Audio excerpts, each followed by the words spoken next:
The man serving life for the murder of schoolgirl Millie Dowler has confessed to killing mother and daughter Lynn and Megan Russell, a lawyer has said. Another man, Michael Stone, has twice been found guilty of the murders of Miss Russell and her 6-year-old daughter in Kent back in July 1996.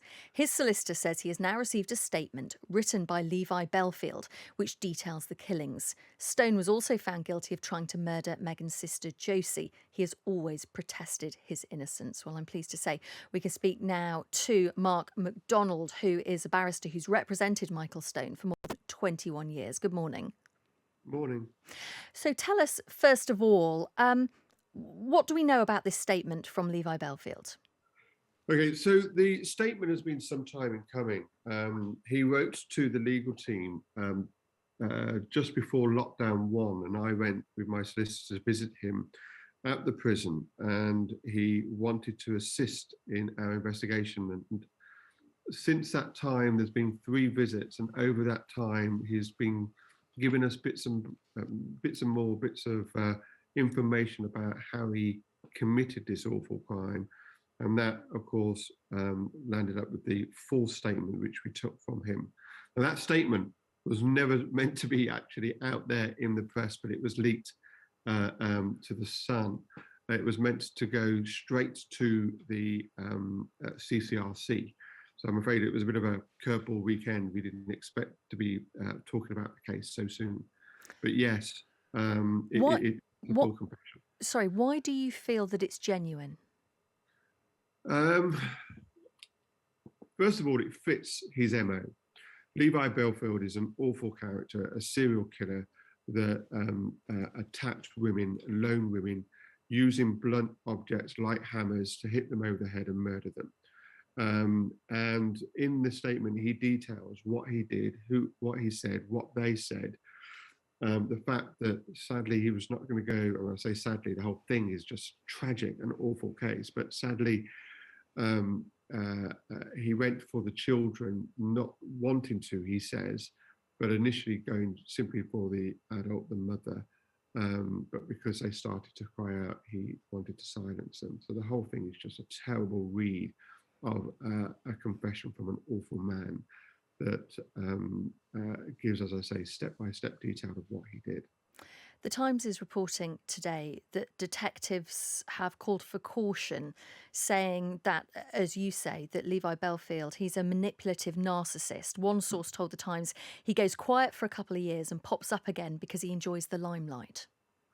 The difficulty is, first of all, one has to go step with caution any statement from the Kent police.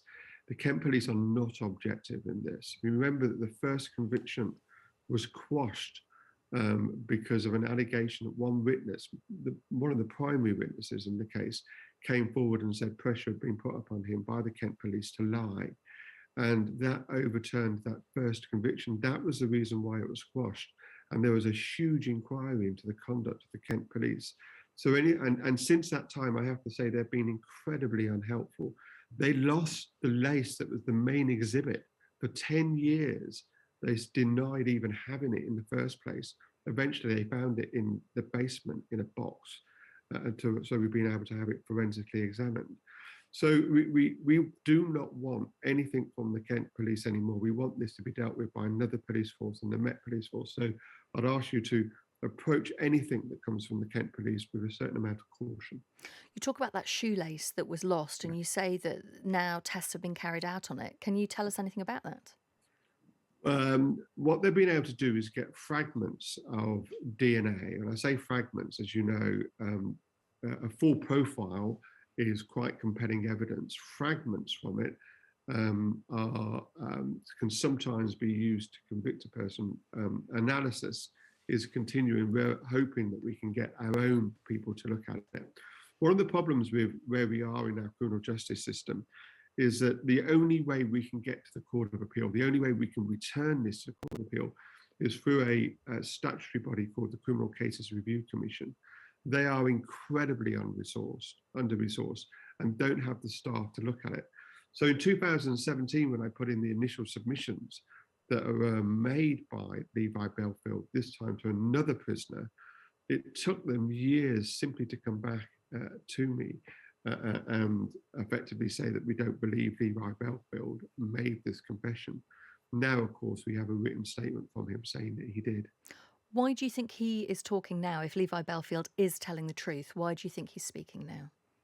There could be a number of reasons why. I mean, it could be that he's completely lying and he's a narcissist and he's made the whole thing up.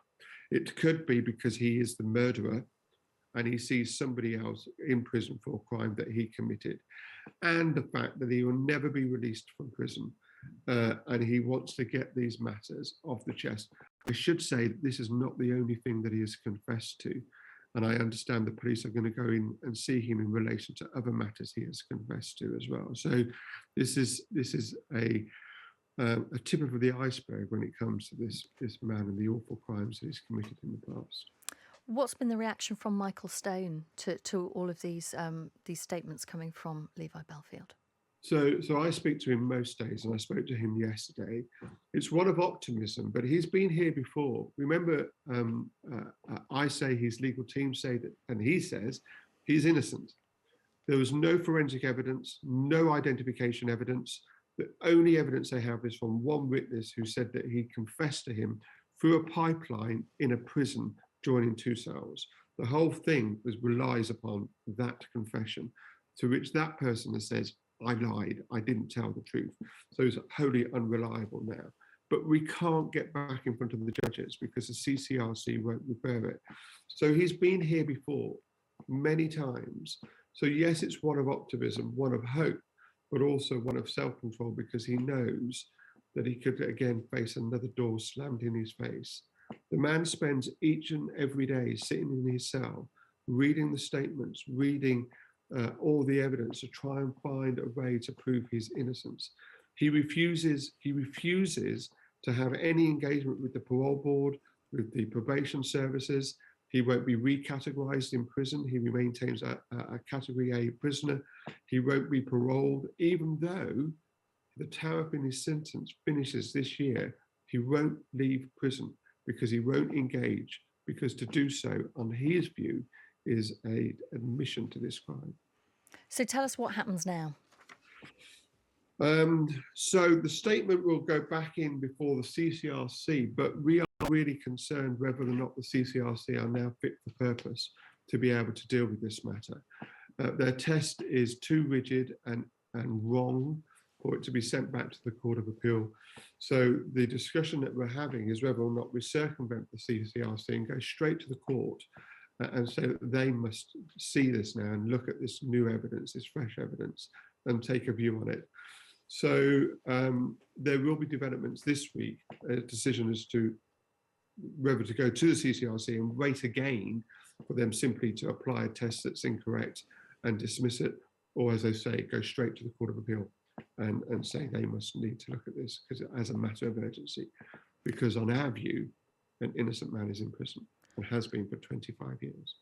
Mark McDonald, thank you for your time this morning. I do hope you'll come back on and speak to us again, as there are more developments in that case. He's a barrister who's represented Michael Stone for more than 21 years.